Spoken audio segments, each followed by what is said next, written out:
we're looking at the lives of kings where we have the certificates of these kings as he did good in the sight of the Lord or he did bad in the sight of the Lord. And all the people who were called good, if you study carefully, we saw Josiah and then we saw Hezekiah. So when you see such kings who are certified by God, the uniqueness is that when it comes to mention the name of their father, the Bible records their name as David, their father, as their father David had done. Hezekiah is not the son of David. Josiah is not the son of David. But the way they are mentioned is, if they have done good, the way they have been written, recorded in the scripture is that their father was David. They did good as their father David had done. So when you start studying about this and say, why is it that all the good people, all the good kings, David is mentioned as their daddy? So we need to study the daddy. We need to see why he was good, what happened, why was he such a good man? And today we're going to see those things. If you see the life of David, at a very young age, as a teenager, God called him. You see, he was anointed. He was almost a teenager, right? And then in 1 Samuel chapter 13 and verse 14, he's called a man after God's own heart. God says to Saul through Samuel, Saul, you have not obeyed the Lord, but God has found a man who is a man after his own heart.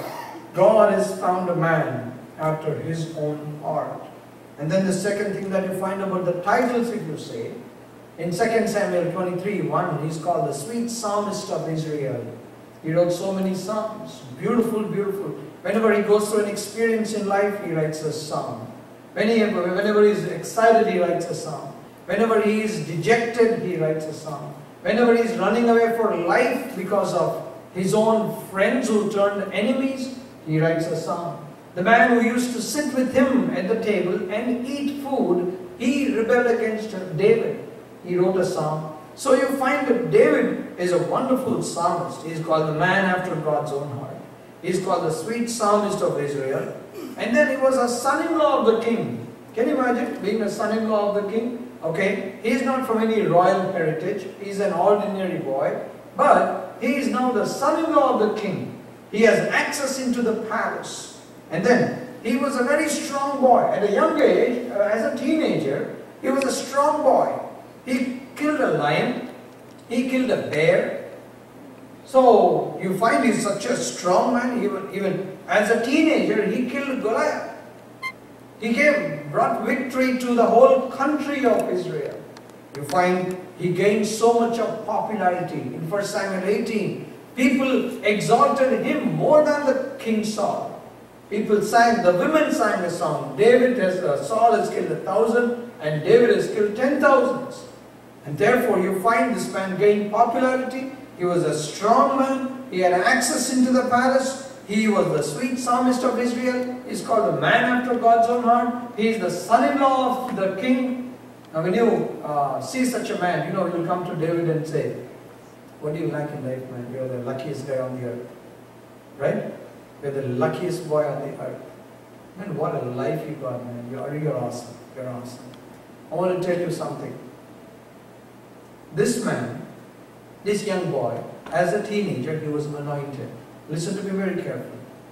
He was anointed as a teenager, but he had to wait 20 years to come to the to come to the throne.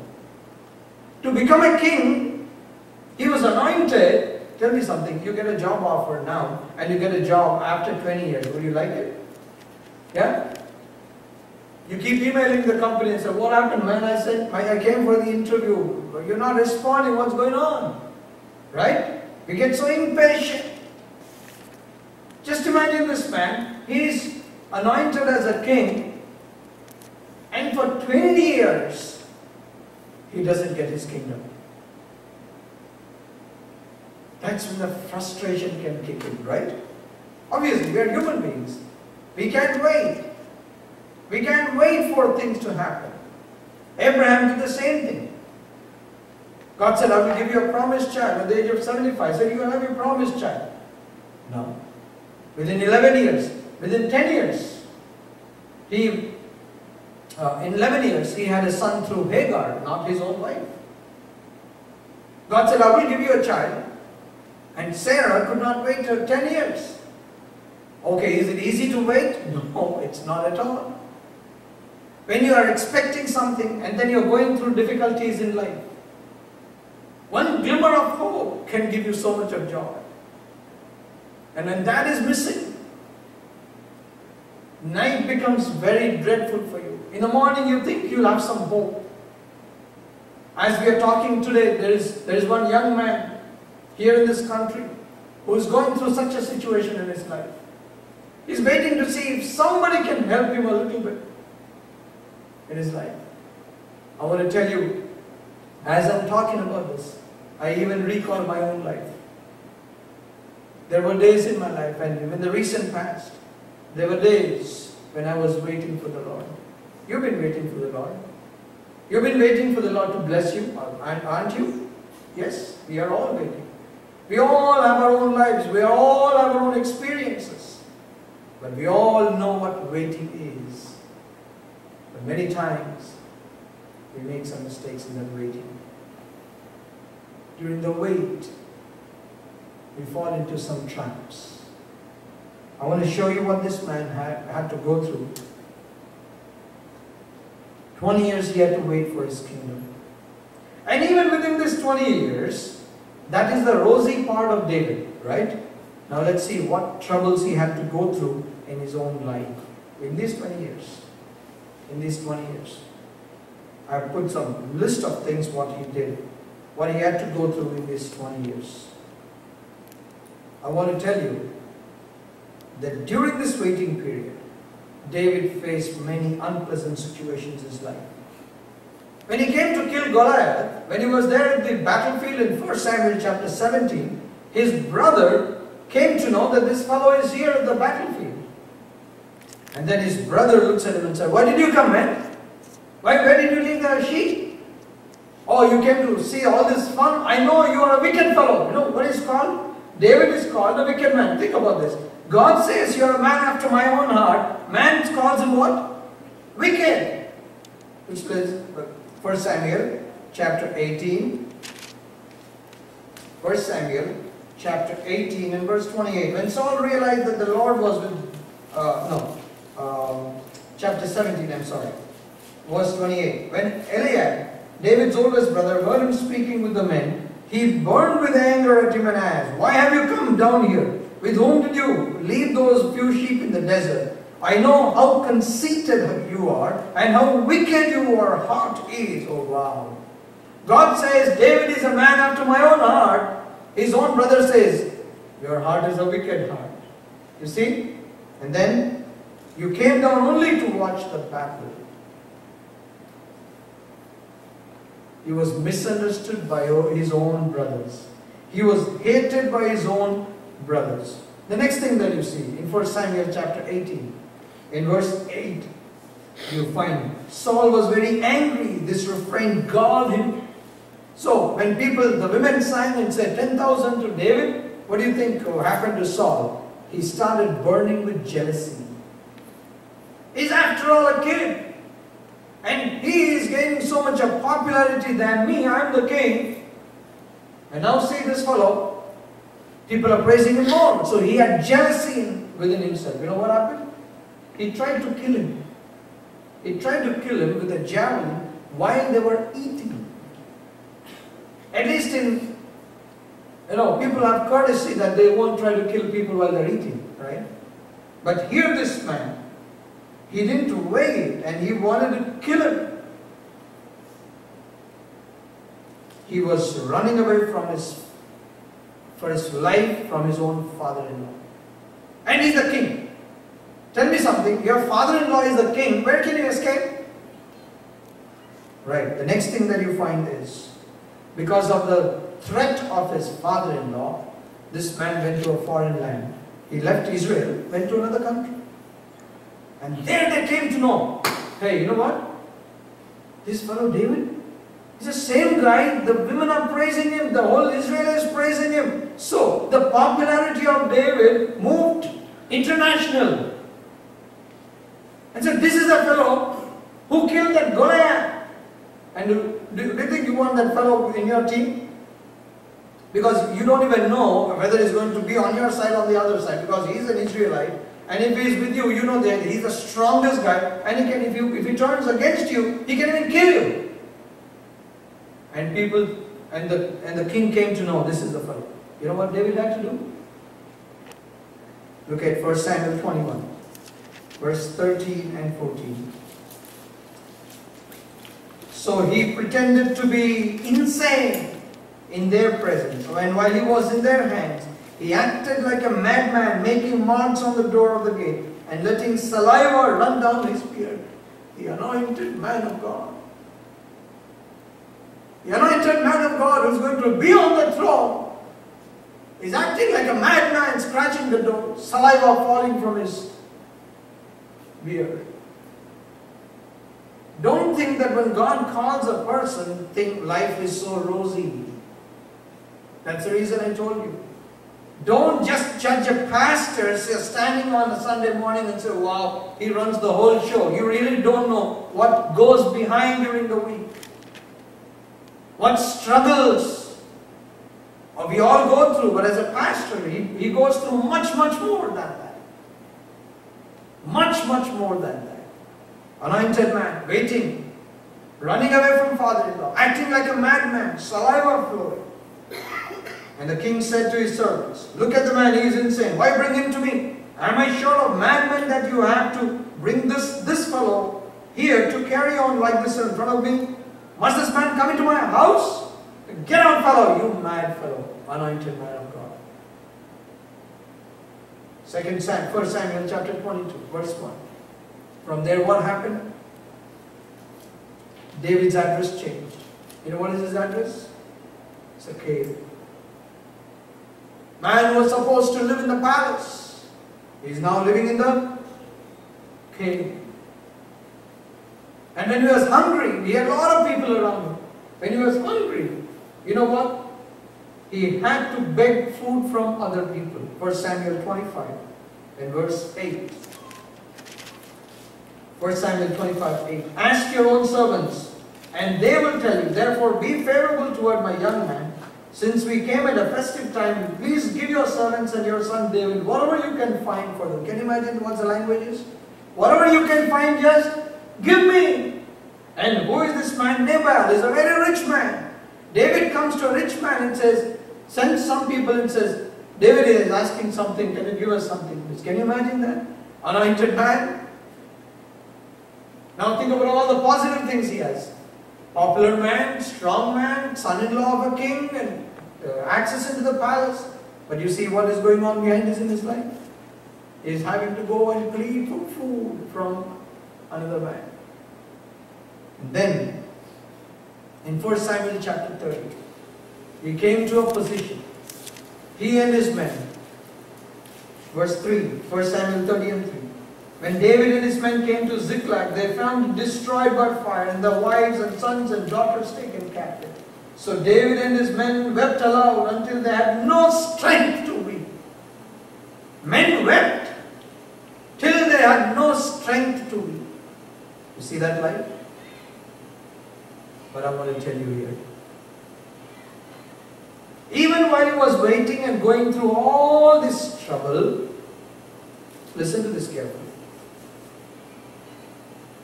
David did not stop doing what God had called him for.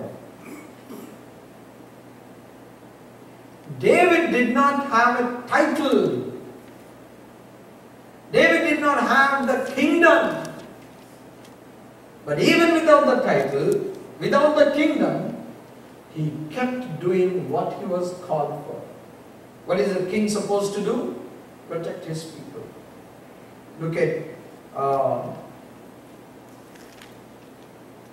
1 Samuel 23 and verse 1. 1 Samuel 23 and verse 1. Philistines are fighting against Israelites. You know who goes and rescues them? David. Where was he living? He was living in the cave. 1 Samuel 22. In 1 Samuel 22 was living in Adullam cave. But when Israel had problem, you know what David did? He went and fought against the Philistines, got the victory for them. He never stopped doing what he was doing. I want to encourage you, brothers and sisters. You don't need a title to do God's work. My friend was saying, I'm so glad. She said, I feel proud that you're my friend. And this is what I said. She's a principal in an international school in India, the Jain group of institutions, a very rich group. I said, you are no less. You have a ready-made audience. You have your staff. You have your teachers. You have your students. Whatever you say, they will listen. So you are in a powerful, influencing position by virtue of being a principal. If you say tomorrow, all of us are going to wear white color, do you think anybody is going to challenge you? You can influence so many lives. I said, you are in a great position. I want to tell you, you are in a position that you can be an influence to people. You may not have a title as a pastor, but never forget that you have been called for a purpose. You are called to be holy and blameless. You are called to serve the Lord wherever you are. The problem is, during our wait, we don't wait for the Lord. We try to get our own thoughts. We try to build our own bridges. We try to build our own mechanisms so that we can get out of that problem. You know what David did? Even in the times of trouble, he was waiting for the Lord. He looked unto the Lord. He didn't wait for the title. He didn't say, okay, well, after I get my kingdom, I will take care of all this. Right? Now see, Samuel anointed Saul. And why did David come into the picture actually? You know why? You know why David actually came into the picture? David, God says, he's a man after my own heart. Right? Why he came into the picture is because of the lack of patience of Saul. 1 Samuel chapter 15. 1 Samuel chapter, you can take chapter 13. Chapter 13. Look at verse 7. This is a situation where Philistines are about to fight against Israel. So in verse 7, some Hebrews, 1 Samuel 13 and 7, some Hebrews crossed Jordan to the land of Gad and Gilead. Saul remained at Gilgal, and all the troops with him were quaking with fear. He waited 7 days, and time said by Samuel. But Samuel did not come to Gilgal, and Saul's men began to scatter. See? Do you think Saul did not wait? He definitely waited. Samuel said, I will come by this time. He didn't show up. So what happened? Situation was getting worse. What did Saul do? Verse 9. So he said, bring me the burnt offering and the fellowship offering. And Saul offered up the burnt offering. Just as he finished making the offering, Samuel arrived. And Saul went out to greet him. What have you done? Asked Samuel. Saul replied, when I saw that the men were scattering, and that you did not come at the set time. So he's saying, you gave an appointment, you didn't show up. And at that the Philistines were assembling at Michmash. I thought, now the Philistines will come down against me at Gilead, and have not sought the Lord's favor. So I felt compelled to offer the burnt offering. What a stupid man. You just saw in Psalm 40. What did we read? Sacrifice. Did we read that? Psalm chapter 40. We read this morning. Psalm chapter 40 and verse 6. Sacrifice and offering you did not desire, but my ears have you pierced. Burnt offerings and sin offerings you did not require. Verse 8. I desire to do your will, O God. Your law is within my heart. More important than the burnt offerings is what? your heart. Your heart. This morning as I was driving with my son, just we two came a little early, so I was talking to my son in the car and said, what do you think is a Sunday? What do you think happens on a Sunday morning? You know, as a kid, he thought, yeah, the Lord, please make sure the technology is okay. I said, son, technology is good, but that's not the end of it. More important is our heart. More important is our approval from God. We may have technology, we may not have technology. There are people who cannot even meet like this publicly. What technology do they have? It's the heart. What does man do? He said, I was waiting to complete the, what do you say?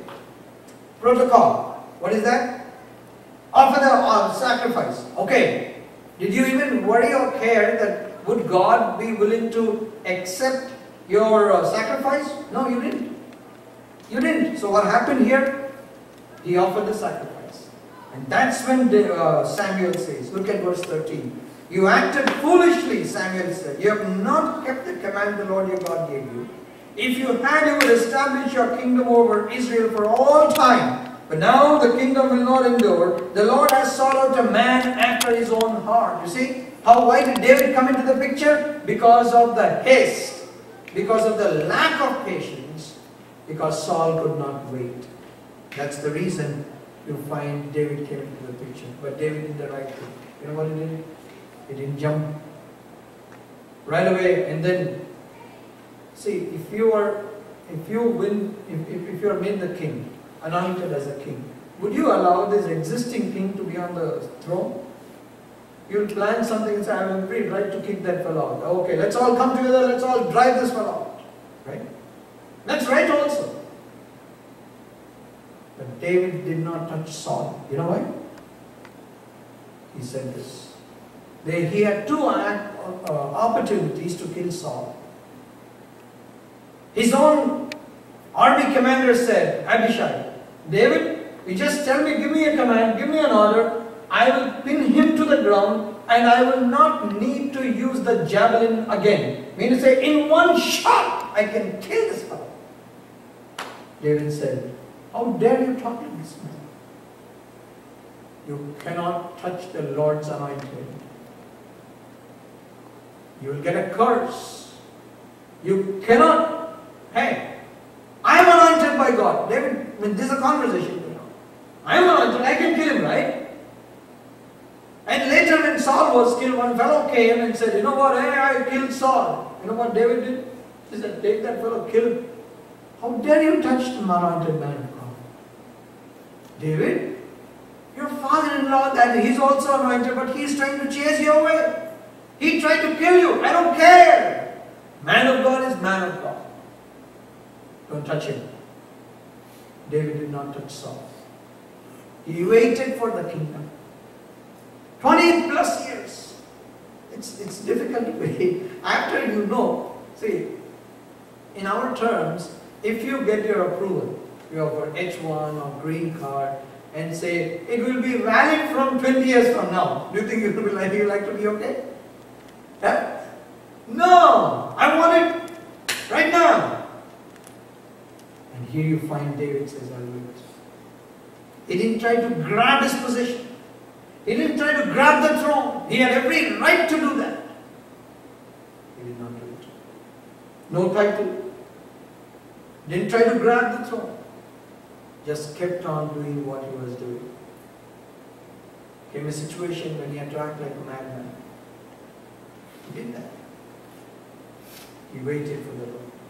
My dear brothers and sisters, waiting on the Lord is such a great delight.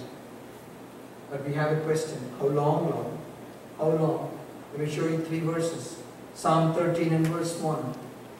When David writes these Psalms, he says, Psalm chapter 13 and verse 1, he says, how long, O Lord, will you forget me forever? How long will you hide your face from me? How long must I wrestle with my thoughts? And every day I have sorrow in my heart. How long will my enemy triumph over me? See, he's waiting. It doesn't mean that he's not struggling. He's struggling. But where is he putting his appeal? He's bringing his appeal to the Lord. And say, Lord, how long, Lord? Psalm chapter 35 and verse 17. This is the hope that this man had. Right? It says, the righteous cry out and the Lord hears them. He delivers them from, verse 34:17 says, He delivers them from all their troubles. Psalm 35:17 also says, O Lord, how long will you look on me? Rescue my life from their ravages, my precious life from these lions. And he said, they're too strong for me. Psalm 89 and verse 46. Psalm 89 and verse 46. There's another appeal that he's making. And he says, how long, O Lord, will you hide yourself forever? How long will your wrath burn like fire? He says, Lord, I'm waiting and waiting and waiting and don't see an answer. There's a preacher in India, I think, he went to be with the Lord. He says, our life is most of the time, it's like apply, apply, apply, no reply. Right? Apply, apply, apply, no reply. That's when we get frustrated. But David is a great answer. Are you waiting for something? Are you getting frustrated? Don't take a wrong step. Wait unto the Lord. Tell the Lord your problem. Tell Him, Lord, how long? Don't you think Transformation Church is waiting for that? How long? Last week one man came and told me, you know what, Chandra?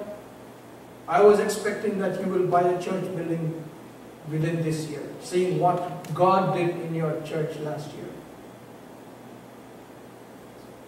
I was expecting that you would buy a church building. Are you praying for a church building? Start praying for it. God can use small people, an ordinary fellow, like David, an unknown man. Samuel had to ask the father, do you have any more other sons? Can you imagine that? You know, it's like hide the child. No? Such a man God used. God can use small people like us. We are waiting and waiting. We need to wait and ask the Lord the right things. Okay, David became king. Okay, did he become king over all of Israel? No. He first became a king in Judah. And then he had to wait another 7.5 years to become the king of the whole of Israel. So, after he became the king also, he had to go through a lot of troubles. You know what are the troubles he went through as a king? He did not, first of all, get the whole kingdom. So, if it doesn't, what does it mean? On the other side, the 10 tribes that are Israel, somebody else is ruling. Who's that? The family of Saul. So Saul had a commander called Abner. Abner put people from Saul's family on the throne for 7.5 years. And he was running the whole show. He said, we are the king. We don't care for that fellow David. But there came a time. The same people of Israel came and said, no, it's not right. David, you need to be the king. Come and occupy this place. When you wait for the Lord, the exaltation is so great, you don't have to run after things. You will get the invitation. Please come. Please come and rule us. Can you imagine that? Please come and rule us. That is the invitation that Israel is giving. He's already a king in Judah. Don't you think, now that he's, think about this. Saul is dead. David is the only anointed man. He could have gone and destroyed the family of Saul and then taken over the kingdom of Israel completely. He just kept quiet. He didn't run after that. 7.5 years later, people came and said, come and be our king.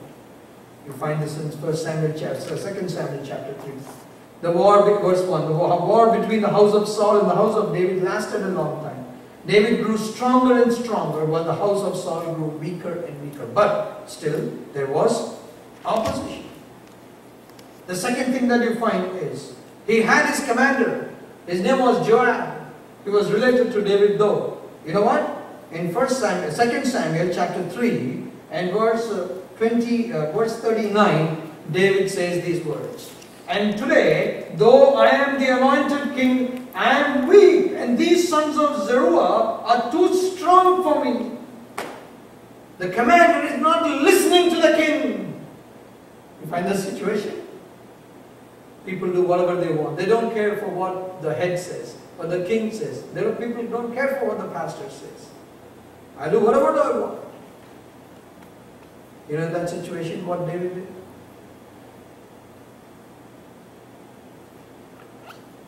He says, I'm weak. These fellows are too strong for me. I'm not able to tell them what to do. Do you think he destroyed them? He's a king. He's a king. His own commander. He can call him and tear him to pieces.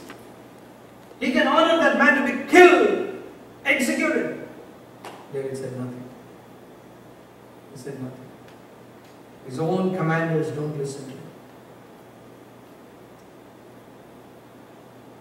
His own son conspired against him.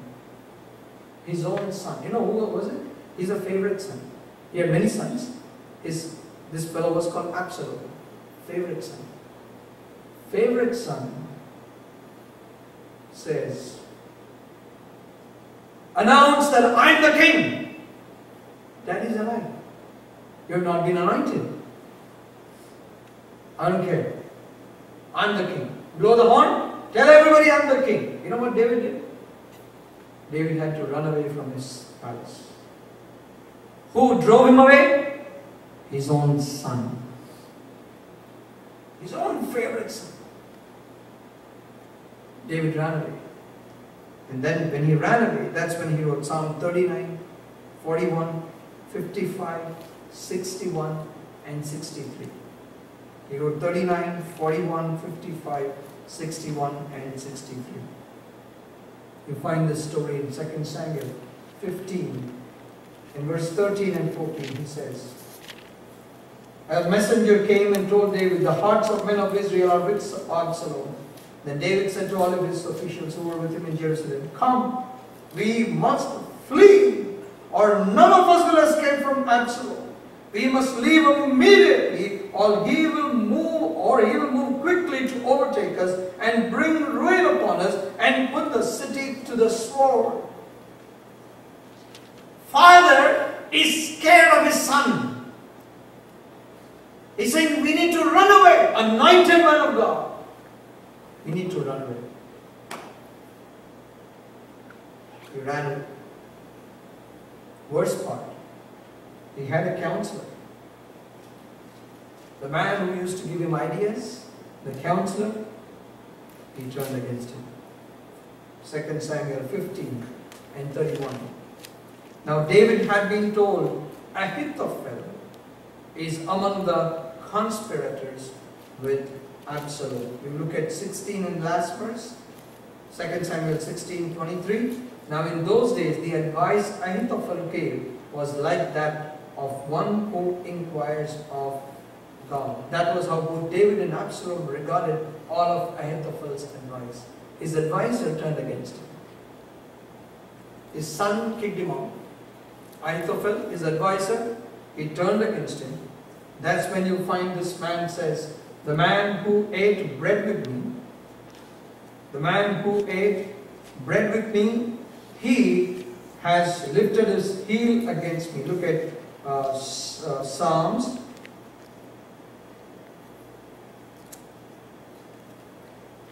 In Psalm you find this. It says 41 and verse 9. Psalm 41 and verse 9. Even my close friend whom I trusted. This is about Ahithophel.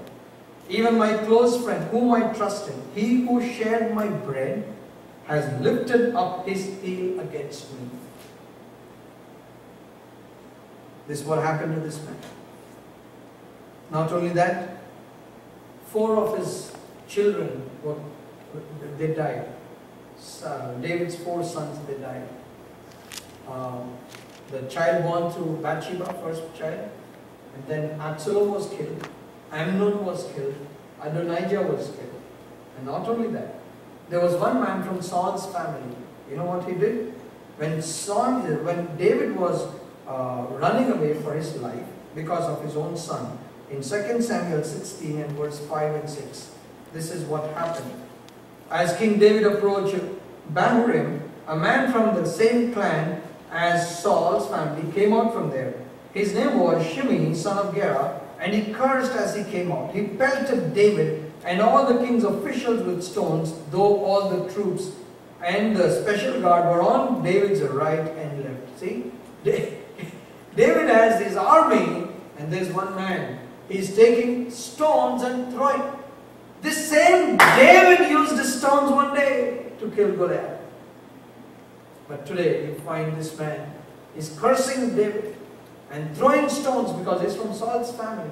Says there are many people who have rebelled against the king, and you are one of that fellow who started throwing stones. What did David do? He just kept quiet. He just kept quiet. When I was going through this David story, I was thinking about my life. There's the many things that are so common in my life. I didn't have to act like a madman, but I had to go almost to a very similar situation.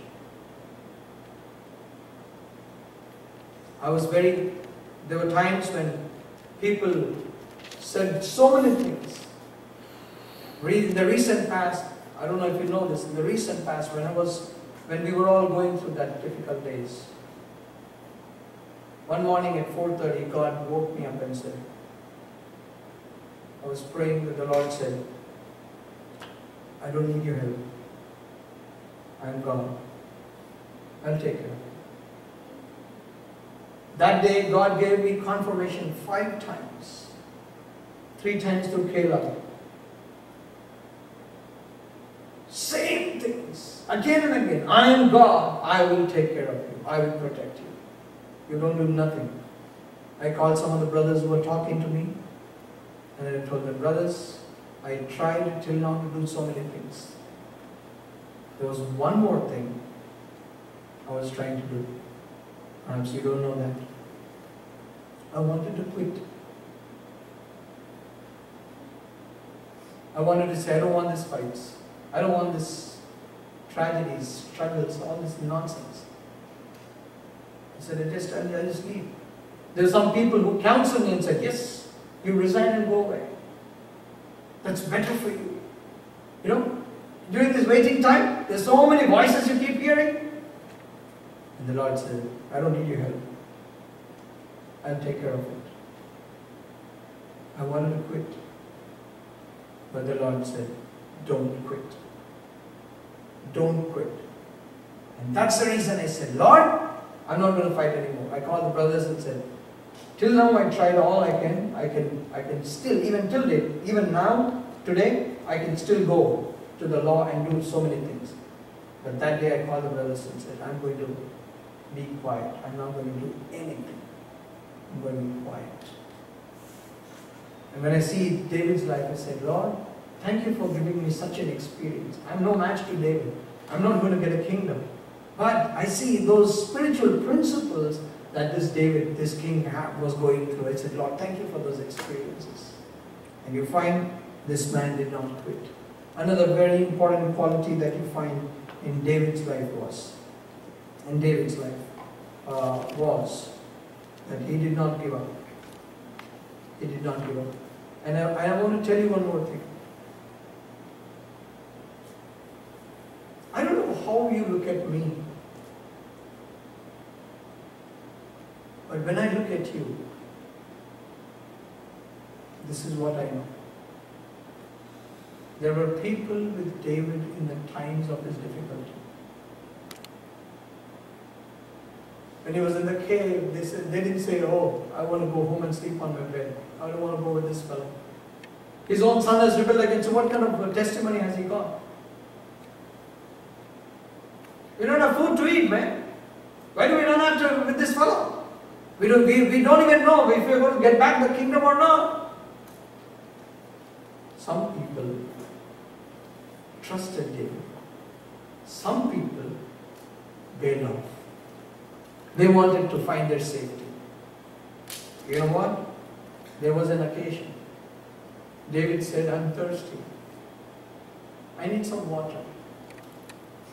One of the commanders. And he was outside Jerusalem. And he said, I want water from that well. I see that well there. But that's now the enemy territory. This man said, David, you need water, right? I'll bring it. He risked his life. He risked his life. Went and drew the water from the well and gave it to David. And David held the glass in his hand and said, man, you risked your life for this cup of water? I cannot drink this. He poured it on the ground. That's the kind of people David had. What happened to such people after David got the kingdom? You know what? He gave them prominent positions in the kingdom. The disciples of Jesus were also waiting for a prominent place. Mother of one of the disciples, a couple of the disciples came to God, Jesus, and said, I want my son to sit on your right hand, one on the left hand. See the mother's desire? The disciples were running after Jesus for some kingdom because they believed that he would bring a kingdom. He didn't bring a kingdom. Time came, the Holy Spirit, God came. And you know the history how these men of God, these ordinary disciples, they took this gospel and they were ready to even die for the sake of the gospel. My dear brothers and sisters, there's a beautiful statement that you see in the Facebook where I really like it. When you're going through troubles, you will know who your friend is. When everything is going good, everyone will try to come and congratulate you and then, yeah, oh, you're my friend. But it's only when your troubles come that you will say, I know who my friend is. When I was going through my difficult days, there was one man, I'm talking about 8 years ago, 7 years ago, there was one man called Pastor George. He is from Kerala. I tell you, even if he comes in front of me today, I will stand up. I won't dare to sit in front of him. You know why? In the time of my trouble, he was with me. God brought him to my life. In the time of my trouble, in the time of the church's trouble, you have been here. I want to tell you, my dear brothers and sisters, God will exalt you mightily. I was praying, Lord, why did you delay my going to Botswana? I believe God wanted you to hear these words today. I'll be gone for 2 or 3 weeks. But I'm going to leave you all with this challenge. That we be committed to the Lord. Difficulties will come. We may have to wait. But let's wait and look unto the Lord. Humble yourself in the sight of the Lord, and He will exalt you in the due time. That's what Peter says. My dear brothers and sisters, we are all called by God for a purpose. They were all united. The people who were around him were faithful, ready to even die for David. Can you imagine if we had a conversation and say, can you get me a cup of water from such and such a place? You know what you will do? You'll give an alternative. You're crazy, man. Why can't you get this?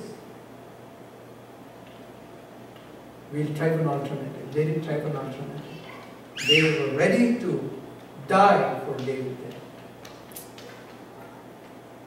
And in the times of your trouble, some people will stay with you and some people will abandon you. You hear me?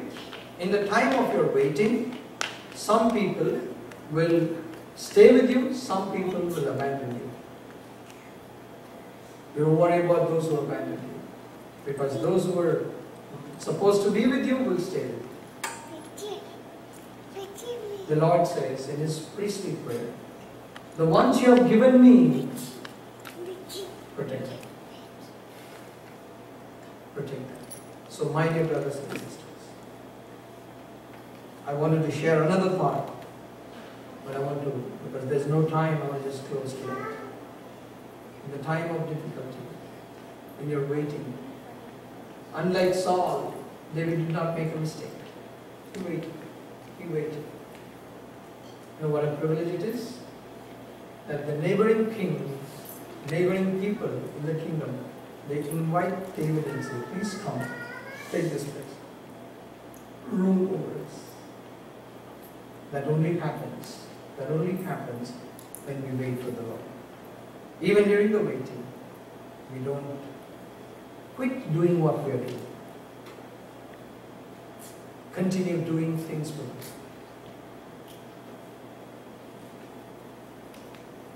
I don't want to say this, but I want to tell you. Somehow, whether I'm there or not, the house of God must continue to run.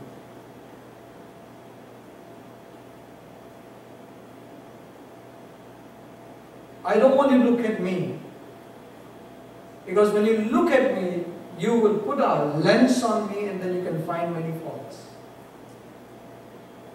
And the moment you start looking at people with the faults, you will try to run away.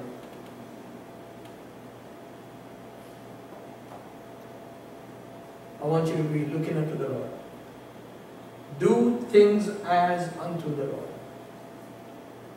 The ministry must continue.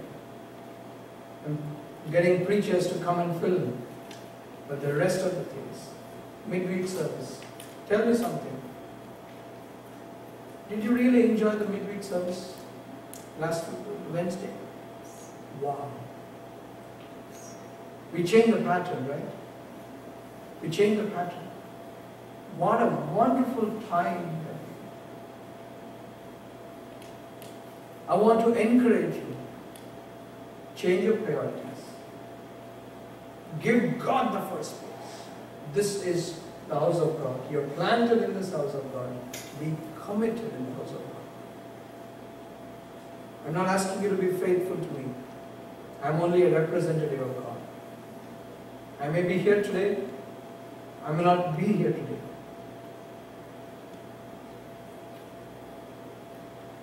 But your commitment.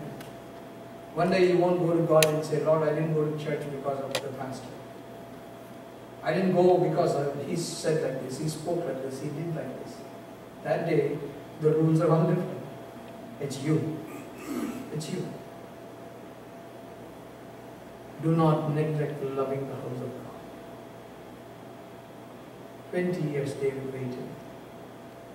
In these 20 years, he went through so much in life. But he always went to the Lord and said, Lord, what do you want me to do? He inquired of him. Tell me, what should I do? Should I chase these fellows? Will you give me victory? And the Lord gave him victory wherever he went. We'll close with this. 2 Samuel chapter 8 and verse 14. 2 Samuel chapter 8 verse 14, last part. The Lord gave David victory wherever he went. Wow.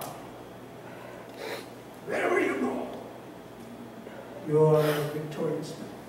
You are a victorious woman. Wherever you go. Why? You keep asking the Lord, Lord, should I do this? Should I go? Should I say this?